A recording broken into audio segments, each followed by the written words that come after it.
ಎಲ್ರಿಗೂ ನಮಸ್ಕಾರ. ಇವತ್ತು ನಾನು ಪರಮಪೂಜ್ಯ ಶ್ರೀ ಸಿದ್ದೇಶ್ವರ ಸ್ವಾಮೀಜಿಯವರ ಭಕ್ತಿ ಜೀವನ ಎಂಬ ಪುಸ್ತಕದಿಂದ ಒಂದು ಪುಟವನ್ನು ಓದಲಿದ್ದೇನೆ. ಅಲ್ಲೊಂದು ಬಂಗಾರದ ಪುತ್ಥಳಿ ಇದೆ ಎಂದು ನಾವು ಭಾವಿಸಿಕೊಳ್ಳೋಣ. ಯಾವುದರ ಮೇಲೂ ಅದು ಅವಲಂಬಿತವಾಗಿಲ್ಲ ಎಂದುಕೊಂಡು ಅದು ಅಭಿಮಾನದಿಂದ ಬೀಗುತ್ತಿತ್ತು. ಇಲ್ಲಿ ಒಂದು ಸಿದ್ಧ ಸೂತ್ರವೇನೆಂದ್ರೆ, ಒಂದು ವೇಳೆ ಬಂಗಾರ ಇರದಿದ್ರೆ ಮೂರ್ತಿಯೂ ಇರುತ್ತಿರಲಿಲ್ಲ. ಒಂದಿನ ವಿಗ್ರಹ ನಾಶವಾದ್ರೂ ಆಗಲೂ ಬಂಗಾರ ಉಳಿದೇ ಉಳಿಯುತ್ತದೆ. ಅದೇ ರೀತಿ ವಿಗ್ರಹದಲ್ಲಿನ ಬಂಗಾರದಂತೆ ನಮ್ಮೊಳಗೆ ಒಂದು ಸ್ವಯಂ ಅಸ್ತಿತ್ವವುಳ್ಳ ಜೀವಾತ್ಮ ಇರುತ್ತದೆ ಎಂಬ ಬಗ್ಗೆ ನಾವು ಯಾವಾಗಲೂ ಅರಿತಿರಬೇಕು.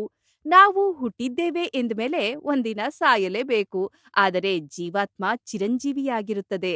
ಚಿರಂಜೀವಿಯಾದ ಜೀವಾತ್ಮವು ನಶ್ವರ ಶರೀರದ ಮೇಲೆ ಸ್ವಲ್ಪವೂ ಅವಲಂಬಿತವಾಗಿರಲಾರದು. ಆ ದೃಷ್ಟಿಯಿಂದ ಕ್ಷಣಿಕವಾದ ಈ ಜಗತ್ತನ್ನು ಹಾಗೂ ತನ್ನ ಶರೀರವನ್ನು ಭಕ್ತನಾದವನು ಪರಮಾತ್ಮನ ಗೋಚರ ಅಭಿವ್ಯಕ್ತಿ ಎಂದು ಪ್ರೀತಿಸುತ್ತಾನೆ. ಆದ್ದರಿಂದ ಆತ ಸಂತೃಪ್ತಿ ಅನುಭವಿಸುತ್ತಾನೆ. ಅತ್ತ ಭವಿಯಾದವನು ತನ್ನ ಕನಸುಗಳ ಲೋಕವನ್ನೇ ಪ್ರೀತಿಸುತ್ತಾನೆ.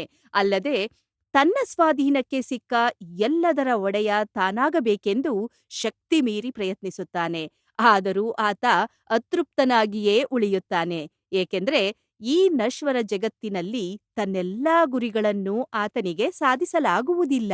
ಉದಾಹರಣೆಗೆ, ನಾವು ತರುಣರಾಗಿಯೇ ಇದ್ದು 100 ವರುಷ ಬದುಕುತ್ತೇವೆ ಎಂಬ ದಂತಗೋಪುರದ ಕನಸುಗಳು ಹಾಗೂ ಆಸೆಗಳು ನಮ್ಮ ದುಃಖಕ್ಕೆ ಕಾರಣವಾಗುತ್ತವೆ ಎಂದು ಪರಮಪೂಜ್ಯ ಶ್ರೀ ಸಿದ್ದೇಶ್ವರ ಸ್ವಾಮೀಜಿಯವರು ಭಕ್ತಿ ಜೀವನ ಎಂಬ ಪುಸ್ತಕದಲ್ಲಿ ತಿಳಿಸಿರುವಂಥದ್ದು.